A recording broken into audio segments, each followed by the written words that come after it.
Mae'n amser gwerthu ynghylch y Defaid. Maen nhw wedi gwerthu am 1200 yr un. 520, dyna hi. 800 O, da iawn, chwarae teg. Mae'r pris yn amrywio o flwyddyn i flwyddyn yn arwerthiant pencampwyr y Defaid. Y record ydy 3,400 y pen am bar o wyn Beltex yn 2008. Ffantastig! 3,400 o bunnau. Pa bris ddeith dan y mwrthwl lenni? Mae'r arddangos drosodd a Chylch y Defaid wedi cael ei drawsnewid nawr ar gyfer yr ocsiwn fawr. Mae'r lle yn mwngso yma, dan i sag o bobl a phrynwyr, felly yn ergolu fod yn arwerthiant arbennig. Ac am awr fy ochr i mae Sioe Roberts o Langadog. Sioe, ti wedi bod yn gwerthu nawr ar ysgwpl o flynyddoedd yn dechrau ar y gwaith. Mae'n gwaith caled i fod yn arwerthwr, yn dwi? Yri, mae'n gallu bod, Mae'r prisiau'n gallu amrywio, sy'n dowt am ni, felly mae'n dipyn o bwysau arno ni felly i geisio wneud yn gorau ar gyfer y ffermwyr a'r prynwyr hefyd yr un pryd fel yma. Tipyn o bwysau ar y llais hefyd mae'n siŵr, a mae'n rhaid bod llygad dad y ti. Os. Mae'n rhoi tipyn o straen, ond ie, digon o ddŵr ac arw'n sobor mae'n iawn. Tip da, mae'n siŵr. Ond ie, mae'r arwerthiant yn ei hanterth ar hyn o bryd. Mae'r prisiau mynd yn eitha da fe. Ydyn, maen nhw'n mynd yn dda iawn, rhaid gweud. Maen nhw bisyn dros 200 kilo yn gyson me. So, mae'n argoeli'n dda me ar gyfer y pencampwyr a'r stoc sy'n ei wneud yn dda me heddi. Ie, achos mae'r prif pencampwyr ar fi'n camu mewn i'r cylch cystadlu. Ni chi gweld yn y gorffennol, maen nhw wedi cyrraedd 3,400 yr un nôl yn 2008. 300 o nhw y llynedd, felly mae'r prisiau'n amrywio flwyddyn i flwyddyn. Ydyn, maen nhw, a mae'n dangos gymaint mae'n effeithio ar ffermwyr hefyd fel mae ni gallu wneud fel fe, ond ar hyn o bryd, mae pethau'n argoeli'n dda, felly fydde fe'n dda sy'n nhw'n mynd yn dda fel fe, achos ni'n gweld gymaint o costau mewnbwn mor uchel nawr i ffermwyr. Mae'n dim ond yn heiddiannol i ffermwyr bod nhw'n cael prisiau da am eu stoc nhw.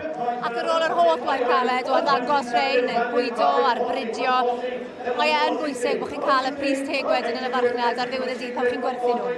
O, ydi, sim dowt. Chi'n gallu gweld safon o stoc me heddi a chmod, maen nhw werth e. Sim dowt, maen nhw werth e. Beth yw'r peth dryta wyt ti wedi gwerthu? Fi wedi bod yn ffodus i gyrraedd 7,000 anner fyna i un drod o. A megis cychwyn ar derfa wyt ti, so ar y dig? Do, wedi bod yn ffodus ond da. Nawr te, dwi'n meddwl, y par nesaf sy'n camu mewn i'r cylch cystadlu yw'r prif bencampwyr. A maen nhw'n sgleinio. Texel glas o eiddo, Chris Davies Kai Betran a Berhonddi a drycha arnyn nhw. Werth i gweld yn dyn nhw, werth i gweld. Nefyd yw par anhygoel o dda, ie. 45.5 kilo i nhw. Faint ti'n meddwl bydden nhw mewn marchnad arferol? Wel, mewn marchnad arferol. O rhywbeth o safon fel la, dylen nhw'n neud 4 kilo yn rwydd fel fe, ond bydden ni'n meddwl dylsen nhw'n neud tipyn fwy yna heddi gobeithio. Wel, maen nhw'n ddwy oen benw, dyn nhw. A maen nhw'n amlwg yn brif pencampwyr ffair ei a, felly maen nhw'n rhywbeth arbennig. 500 pint y pen ar hyn o bryd. 650. Mynd yn dda. Be fydde sawl plentyn yn breuddwydio cael rein fel anreg nadolig fydden nhw? Bydden. 650 yw i nawr. A maen nhw'n arafu, dwi'n teimlo. O, maen nhw'n glodi'r bridiwr, ydyn nhw. 670. Ble maen nhw'n mynd i bridio? Dwi'n meddwl tu ar y ffôn ma'r byd.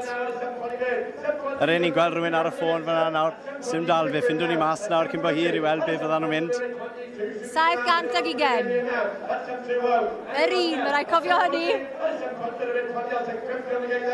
Sioe gig yw hon, ond mae'r rhain yn rhywbeth arbennig y gallai fynd i fridio hefyd yn dyn nhw. Odyn, maen nhw. Mae potensial i bob yn nifer sydd yma, yn wedig os maen nhw'n fenw.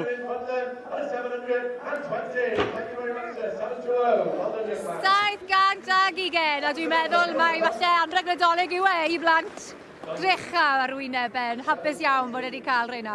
Do, mae ddiwrnod wedi wneud nawr. Mae'n mynd i gartre da. Bydd e'n wen o glis i glis nawr. A fi'n siŵr bydd yr wy'n yn hapus hefyd. Byddan. Mynd i fridio. Byddan. Ie, cael cartre glid. A nawr da ni'r par o'r gogledd o Sir Ddinbych, Tirion Griffiths, Pen y Graig yn gwerthu rhain nawr. Un o bob un yw'r ein, un benw a un gwrw. 47 kilo. Mae nhw'n pictiwr i weld eto hefyd. Llawn cystel safon ar pencampwyr, mae rhaid gweud. Bydden ni'n licio meddwl bydden nhw'n mynd llawn cystel. Yn eraill y gil wobr. 300 o bunnoedd. Dwi'n siŵr y fi sawl siop gig yn manteisio gael reid yn hongian bus yn Nadolig. O, bysen. Bydden nhw'n edrych yn anhygol ar y bachyn. Ie, 300 o bunnoedd yn fyna. Ond mae e'n bwysig yn dweud, mae'r cigyddion yn deheu am gael coesoen enillydd yn dyn nhw yn hongian yn ei siop dros y Nadolig. Mae e'n Ydy.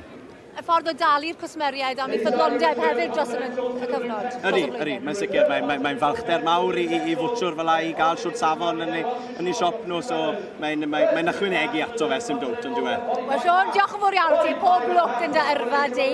A war y teg, maen nhw wedi cael, dyn ni'n meddwl ffair lwyddiannus iawn, 720. Mae'n bris da yn dweud am y tecsa blas. Ydy, diolch yn fawr am gael fi, diolch. Llongythiadau i bawb, a dyna ni, diwedd glo hapus iawn fan hyn yn Cylch y Defaid.